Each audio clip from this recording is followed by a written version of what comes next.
প্রিয় দেশবাসী, আসসালামু আলাইকুম ওয়া রাহমাতুল্লাহি ওয়া বারাকাতুহু। পৃথিবীর যে যেখান থেকে দেখছেন সবাইকে সালাম এবং শুভেচ্ছা।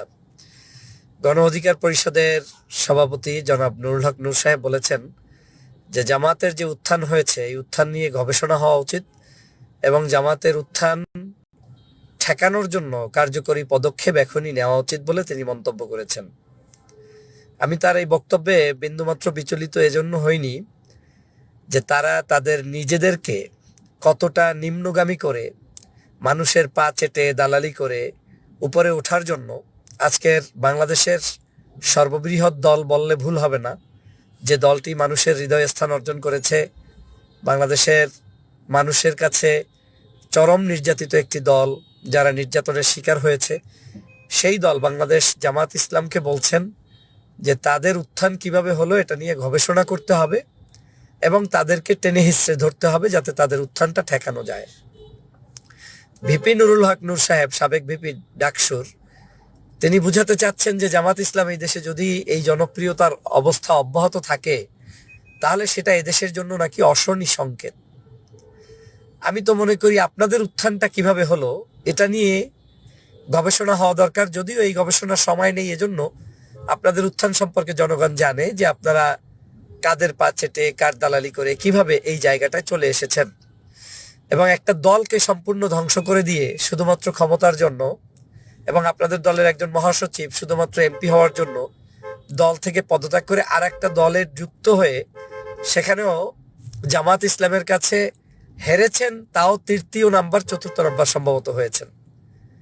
তো এখান থেকে শিক্ষা নেওয়া উচিত যে আসলে আপনাদের অবস্থানটা কোন জায়গায়। আপনি যেই সিটে এমপি হয়েছেন এই সিটে আপনাকে সরাসরি জনাব তারেক রহমান সাহেব মানে সরাসরি তার হস্তক্ষেপ ছাড়া বিন্দুমাত্র সেখানে আপনি এমপি হওয়ারও দক্ষতা অর্জন করতে পারতেন না এবং আপনাকে সেখানে টেনে হিসড়ে ডিপ স্টেট বলেন আর ওপেন স্টেট বলেন বিভিন্ন কলা কৌশল অবলম্বন করে একটা পার্টি হিসেবে আপনাদের এই দালালির কারণে আপনাদেরকে সংসদে নিয়ে এসেছে। আর আপনি বলছেন যে জামাত ইসলামের উত্থান কিভাবে হচ্ছে এটা নিয়ে গবেষণা করতে হবে। আমি মনে করি বাংলাদেশ জামাত ইসলামকে নিয়ে গবেষণার সুযোগ অবশ্যই আছে, তবে সে উত্থানটা দিন দিন কিভাবে বাড়বে সেটা নিয়ে জনগণ গবেষণা করবে। জামাত ইসলামের উত্থান কেন হলো এটা নিয়ে গবেষণা ছাড়াই বাংলাদেশের প্রত্যেকটি মানুষ জানে যে কেন তাদের উত্থান হয়েছে। অন্যতম কারণ হচ্ছে তারা বাংলাদেশের মানুষের উপরে কোনো ধরনের জুলুম নির্যাতন অত্যাচার চালায় নাই, মানুষের উপরে চাঁদাবাজি চালায় নাই, হামলা মামলা করে নাই। বাংলাদেশ জামাত ইসলামের কোনো নেতাকর্মী 5ই আগস্টের পর থেকে আজ পর্যন্ত, বিশেষ করে গত 1.5 বছরে, কারো বাড়িঘর দখল করে নাই। বাংলাদেশ জামাত ইসলামী ন্যায়সঙ্গতভাবে রাজনীতি করেছে বিধায় বাংলাদেশের 5টি বিশ্ববিদ্যালয়ে তারা জয়যুক্ত হয়েছে।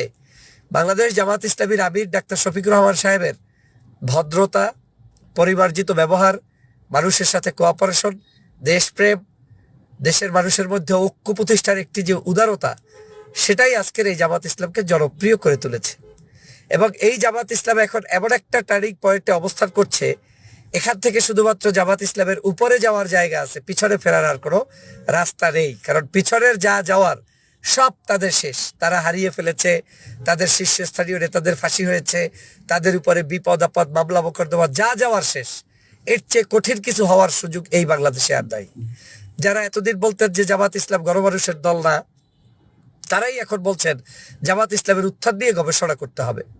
এর মাধ্যমে প্রমাণ হয় যে বাংলাদেশ জামাত ইসলামী মূলত জনবান্ধব গণমানুষের একটি দল এবং সেই গণমানুষের দল হিসেবে তারা আগামীতে জনগণের হৃদয় স্থান করে এবং আগামীতেই তারা রাষ্ট্র ক্ষমতায় যাবে। যে কোনো সময় যখনই নির্বাচন হবে সেই নির্বাচনে তারা সেই অবস্থায় পৌঁছবে, এটা প্রমাণিত হয়েছে বিদায় আজকে আপনারা গবেষণা শুরু করে দিয়েছেন।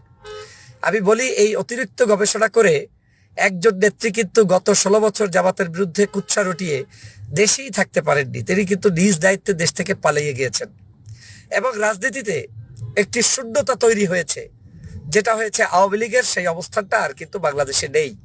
তারা কিন্তু থাকলেও এখন আর থাকার কোনো জায়গা নেই, তারা এখন অপ্রাসঙ্গিক হয়ে গিয়েছে।